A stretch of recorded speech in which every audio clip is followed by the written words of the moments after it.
श्री शिवराजाभिषेकावेळी ब्राह्मणांनी शिवरायांची अडवणूक करून त्यांच्याकडून अमाप रक्कम उकळली. या दाव्यामागील कळीचा मुद्दा आहे तो म्हणजे राजाभिषेकावेळी महाराजांनी ब्राह्मणांना दिलेली एकूण रक्कम आणि रायगडावर आलेल्या ब्राह्मणांची संख्या. ब्राह्मणांचा हा आकडाच समजला नाही तर तो दावा खरा की खोटा हे कळणेच शक्य नाही. त्यातच शिवरायांच्याच पदरच्या एका अधिकाऱ्याने त्यावेळी रायगडावर तब्बल 50,000 ब्राह्मण 4 महिने राहून पंचपक्वान्ने खात होते असे लिहून ठेवलेले असल्याने हा विषय आणखीनच तीव्र होतो, भडकतो. हे खरे की खोटे? शिवराजाभिषेकासाठी रायगडावर आलेल्या ब्राह्मणांची नेमकी संख्या किती? सादर आहे उत्तर, अर्थात नेहमीप्रमाणेच पुराव्यानिशी. नमस्कार इतिहास मित्रांनो. शिवराजाभिषेकाच्या संपूर्ण समारंभात महाराजांनी फार मोठी रक्कम केवळ ब्राह्मणांवर खर्च केली असे सांगितले जाते. ही रक्कम अनेक पुराव्यांमधून नमूद झालेली आहे, पण ती रक्कम घेणाऱ्या ब्राह्मणांची संख्या किती या महत्वाच्या प्रश्नाकडे मात्र साफ दुर्लक्ष झालेले आहे. राजाभिषेकासाठी रायगडावर आलेल्या ब्राह्मणांची संख्या निरनिराळ्या पुराव्यांमधून हजारो ब्राह्मण, 11,000 लोक, 20,000 ब्राह्मण, 50,000 ब्राह्मण अशी वेगवेगळी नमूद झालेली आहे. हे सर्व पुरावे राजाभिषेकाला हजर असलेल्या तसेच समकालीन व्यक्तींच्या लिखाणातील आहेत. या 6 व्यक्ती कोण आणि त्यांच्या त्या लिखाणालाच सर्वाधिक महत्त्व का आहे हे या आधीच्या या भागात तुम्ही पाहिलेलेच असेल. तर मग आता या 6 पुराव्यांमधून शिवराजाभिषेकासाठी रायगडावर आलेल्या ब्राह्मणांची खरी संख्या किती या प्रश्नाचे उत्तर शोधून काढूयात. कारण ही संख्या कळली की ब्राह्मणांनी केलेली लूट खरी की खोटी याचे थेट उत्तर मिळणार आहे.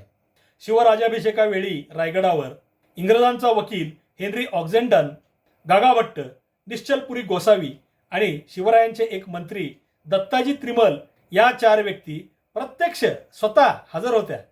शिवरायांच्या राजमंडळाचे सदस्य कृष्णाजी अनंत सभासद हे त्यावेळी रायगडावरच असावेत आणि समजा नसले तरी ते शिवरायांच्याच पदरचेच एक अधिकारी असल्याने त्यांचे लिखाण सुद्धा या बाबतीत महत्त्वाचे आहे.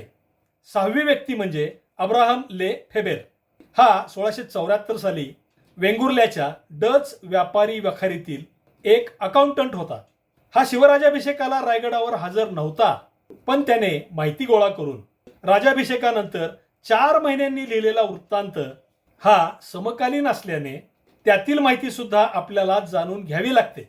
आता या 6 व्यक्तींचे लिखाण राजाभिषेकासाठी रायगडावर आलेल्या ब्राह्मणांच्या संख्येबाबत आपल्याला काय सांगते ते पाहूयात.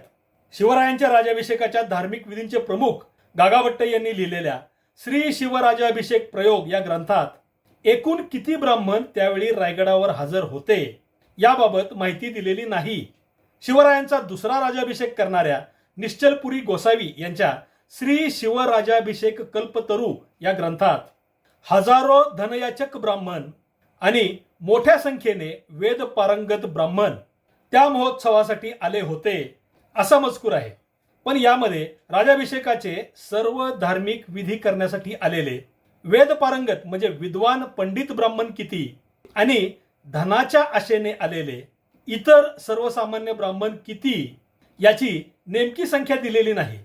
इंग्रजांचा वकील हेनरी ऑक्झेंडन याने ब्राह्मणांच्या संख्येबाबत राजाभिषेकासाठी जवळपासच्या सर्व भागांतून ग्रेट नंबर म्हणजे फार मोठ्या संख्येने ब्राह्मण गोळा झाले होते इतकीच माहिती दिलेली आहे. यामध्ये सुद्धा ब्राह्मणांची नेमकी संख्या दिलेली नाही. दत्ताजी त्रिमल वाक्यनवीस यांच्या 91 कलमी बखरीत पुढील मजकूर आहे. काशीहून गागाभट आणि थोर थोर ब्राह्मण बोलावून आणून राजाभिषेक करून सिंहासनारूढ झाले. यामध्ये ब्राह्मणांच्या संख्येबाबत कसलाच उल्लेख नाही. ले फेबेर त्याच्या वृत्तांतात लिहितो, ब्राह्मण आणि भट जे सर्वोच्च जातीचे विद्वान होते आणि आसपासच्या अनेक ठिकाणाहून 11,000 लोक त्यांच्या बायका मुलांसह त्या समारंभासाठी आले होते. पण यामध्ये पंडित ब्राह्मण किती आणि 11,000 लोकांमध्ये ब्राह्मणांची संख्या किती होती याचे आकडे फेबेरने दिलेले नाहीत. याशिवाय 16 जुलै 1674 या तारखेच्या सुरतच्या इंग्रजांनी दिल्लीतील इंग्रजांना लिहिलेल्या एका पत्रात शिवरायांच्या सिंहासनारोहणासाठी किमान 20,000 ब्राह्मण आणि शिवरायांचे सर्व अधिकारी उपस्थित होते असा मजकूर आहे. कृष्णाजी अनंत सभासद यांनी लिहिलेले शिवछत्रपतींचे चरित्र उर्फ सभासद बखर आपल्याला सांगते, 50 सहस्त्र वैदिक ब्राह्मण थोर थोर क्षेत्रीहून मिळाले म्हणजे एकत्र आले. तो सर्वही समुदाय राहून घेतला म्हणजे ठेवून घेतला. प्रत्यही मिष्टान्न भोजनास घालू लागले आणि महाराजांचे सिंहासनारोहण झाल्यानंतर 50 सहस्त्र ब्राह्मण वैदिक मिळाले. या वेगळे तपोनिधी व सत्पुरुष, संन्यासी, अतिथी, मानभाव, जटाधारी, जोगी, जंगम, नाना जाती मिळाले. तितक्यास 4 मास मिष्टान्न म्हणजे गोडाधोडाचे स्वादिष्ट जेवण, उल्फे म्हणजे शिधा चालविले. आपण पाहिलेल्या या सर्व पुराव्यातून हजारो ब्राह्मण, 11,000 लोक, 20,000 ब्राह्मण तसेच 50,000 ब्राह्मण अशी ब्राह्मणांची वेगवेगळी संख्या आलेली आहे. आता प्रश्न असा आहे की यातील नेमकी संख्या कोणती मानायची? सभासद बखरीमधील 50,000 ब्राह्मण ही संख्या अवास्तव वाटते आणि ती अविश्वसनीय का आहे? त्याचे पुरावे सभासद बखरीच्याच निरनिराळ्या हस्तलिखित प्रतींमध्ये म्हणजे वेगवेगळ्या लिखाणांमध्ये आहे. आता हा काय प्रकार आहे ते इथे थोडे सविस्तरपणे सांगतो.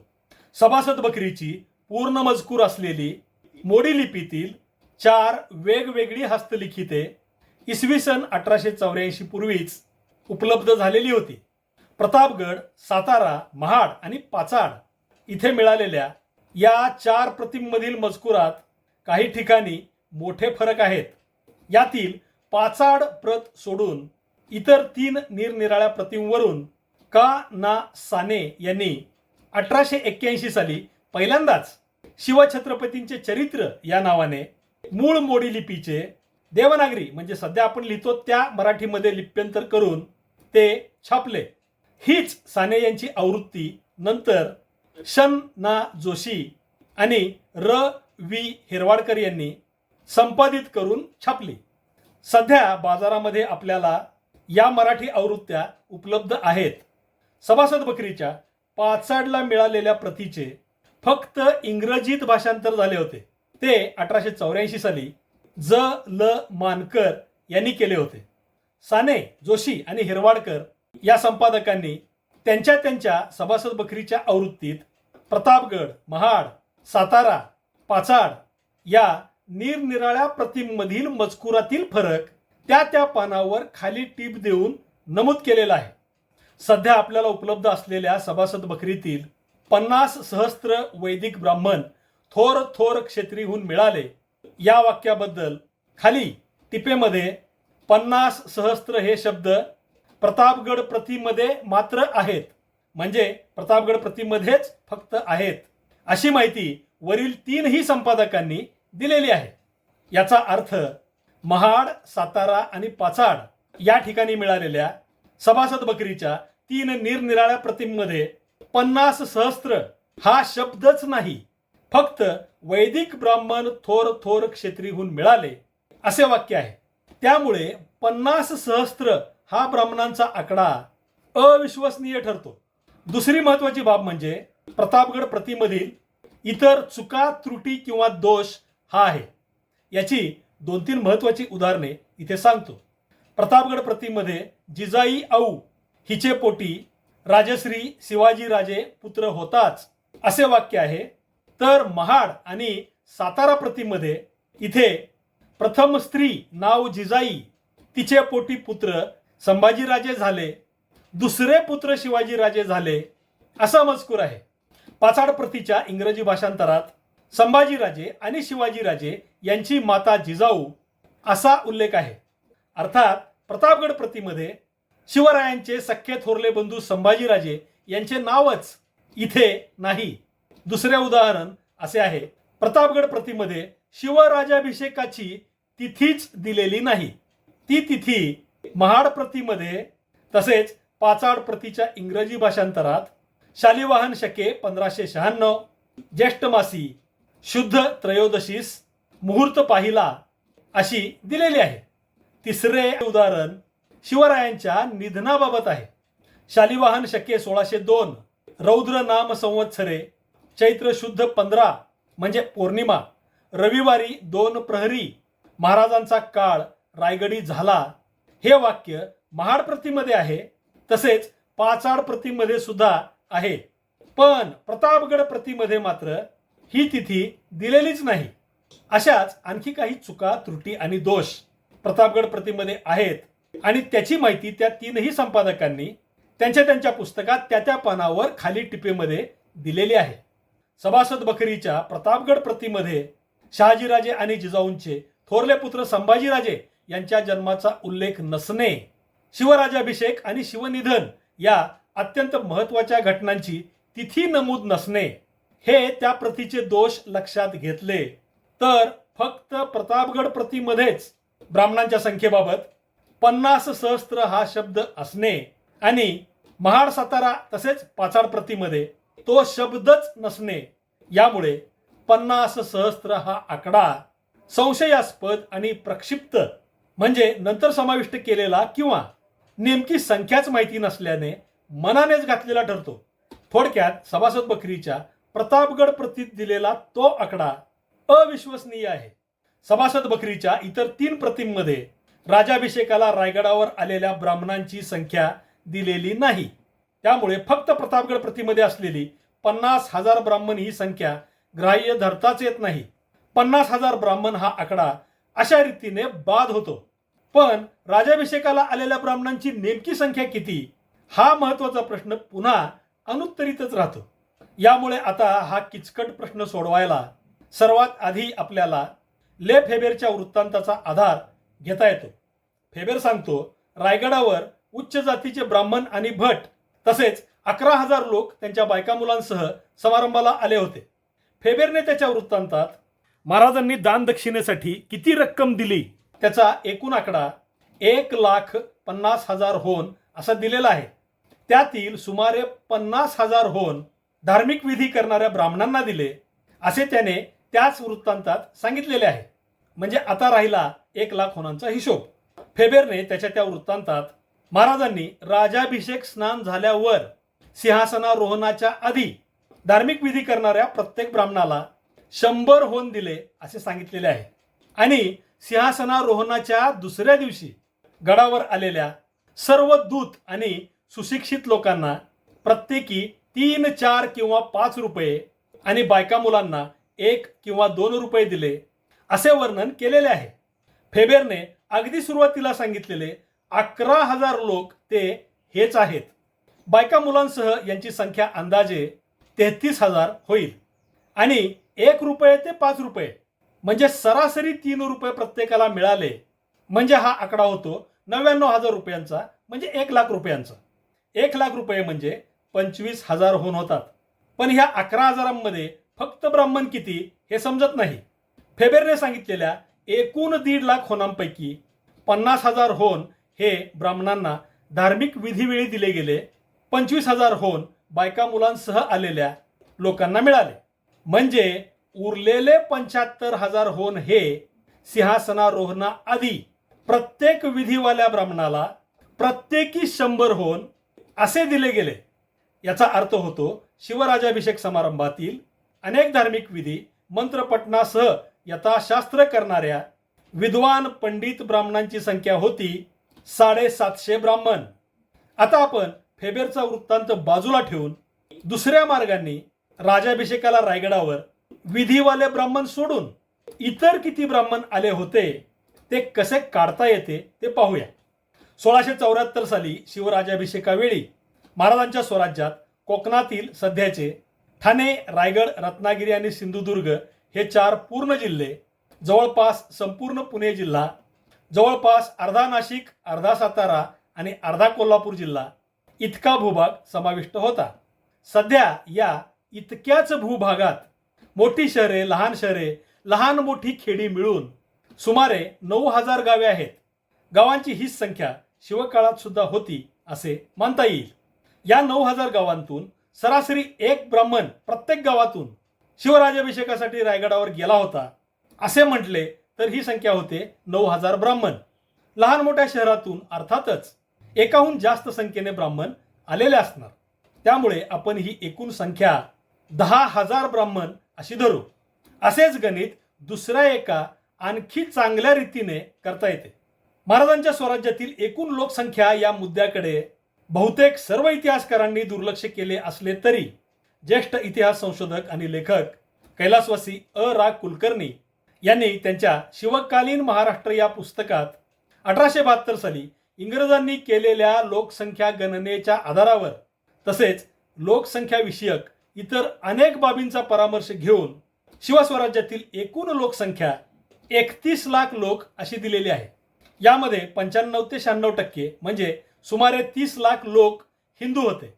इंग्रजांनी केलेल्या जनगणनेनुसार 1872 सालची प्रत्येक जिल्ह्याची लोकसंख्या त्या जिल्ह्याच्या ब्रिटिश गॅझेटियरमध्ये दिलेली आहे. 200 वर्षापूर्वी म्हणजे 1672-74 साली ही लोकसंख्या किती होती हे आपण स्वतः सुद्धा लोकसंख्या वाढीच्या वार्षिक शतवार्षिक गुणांकावरून काढू शकतो आणि हा आकडा 30 लाखाच्या आसपासच येतो. या एकूण 30 लाख लोकांपैकी ब्राह्मण 3% धरले तर ब्राह्मणांची संख्या 90,000 येते. लोकसंख्येमध्ये स्त्रिया आणि पुरुष जवळजवळ समान असल्याने यामध्ये 50% पुरुष म्हणजे 45 ब्राह्मण पुरुष असणार. यातील वयोवृद्ध आणि ज्यांना कामामुळे किंवा इतर काही अपरिहार्य कारणामुळे रायगडावर जाणे शक्य झाले नव्हते असे ब्राह्मण वगळून प्रत्येक 5 ब्राह्मणांपैकी किमान एक ब्राह्मण तरी राज्याभिषेकाला गेला होता असे नक्कीच मानता येते. या गणिताने रायगडावर राज्याभिषेकाला जाऊन आलेल्या ब्राह्मणांची संख्या येते 9,000 ब्राह्मण. आपण ही 10,000 धरू आणि ब्राह्मणांची हीच संख्या आपण गावांच्या संख्येवरून सुद्धा अगोदर अंदाजित केली होती. या गणितामुळे सभासद बखरीतील 50,000 ब्राह्मण गडावर आले होते आणि ते 4 महिने गडावरच राहिले होते. हे वाक्य पुन्हा एकदा बादच ठरते. याचा सारांश असा की शिवराजाभिषेकाचे सर्व धार्मिक विधी पार पाडणाऱ्या विद्वान पंडित ब्राह्मणांची संख्या 750 इतकी होती आणि शिवराजाभिषेकाच्या संपूर्ण समारंभात रायगडावर येऊन गेलेल्या सर्वसामान्य ब्राह्मणांची संख्या 10,000 होती. ब्राह्मणांच्या या संख्येबाबत हा व्हिडिओ आधी करण्यामागे 2 कारणे आहेत. एक म्हणजे ती संख्या समजल्याशिवाय धार्मिक विधीच्या नावाखाली ब्राह्मणांनी महाराजांकडून प्रचंड रक्कम उकळली होती का या प्रश्नाचे उत्तर देताच येत नाही. आणि दुसरे कारण ब्राह्मणांची संख्या आणि महाराजांनी दिलेली रक्कम हे सर्व एकत्र मांडले असते तर तसा व्हिडिओ खूप मोठा झाला असता आणि एका वेळी फक्त एकाच मुद्द्यावर आपले लक्ष केंद्रित झाले नसते. हे आहे. यामुळे आता यानंतर येणाऱ्या भागात ब्राह्मणांना मिळालेली रक्कम आणि ती स्वराज्याच्या खजिन्याची लूटच होती का याचे थेट उत्तर तर मिळणारच आहे. आणि त्यातील कळीचा मर्मभेदी मुद्दा महाराजांचे पुण्य आणि ब्राह्मणांचे पाप हा असणार आहे. मित्रांनो, शिवराजाभिषेकाला रायगडावर आलेल्या ब्राह्मणांची संख्या किती याचे हे सविस्तर पुराव्यानिशीचे विश्लेषण तुम्हाला कसे वाटले ते कमेंटमध्ये जरूर सांगा. या भागासह या आधीचा शिवराजाभिषेकाला ब्राह्मणांचा विरोध, पुराव्यांचा बाप आणि खोट्याचे श्राद्ध हा भाग जरूर पहा. तुमच्या मित्रांना आणि परिचितांना या दोन्ही व्हिडिओंच्या लिंक न चुकता शेअर करा. व्हिडिओ लाईक करा. तसेच तुम्ही अजून आपले हे मराठेशाही प्रवीण भोसले यूट्यूब चॅनल अजून सबस्क्राईब केले नसेल तर ते आवर्जून सबस्क्राईब करा. पुन्हा भेटूयाच पुढच्या व्हिडिओत. तोपर्यंत जय शिवराय, जय महाराष्ट्र धर्म.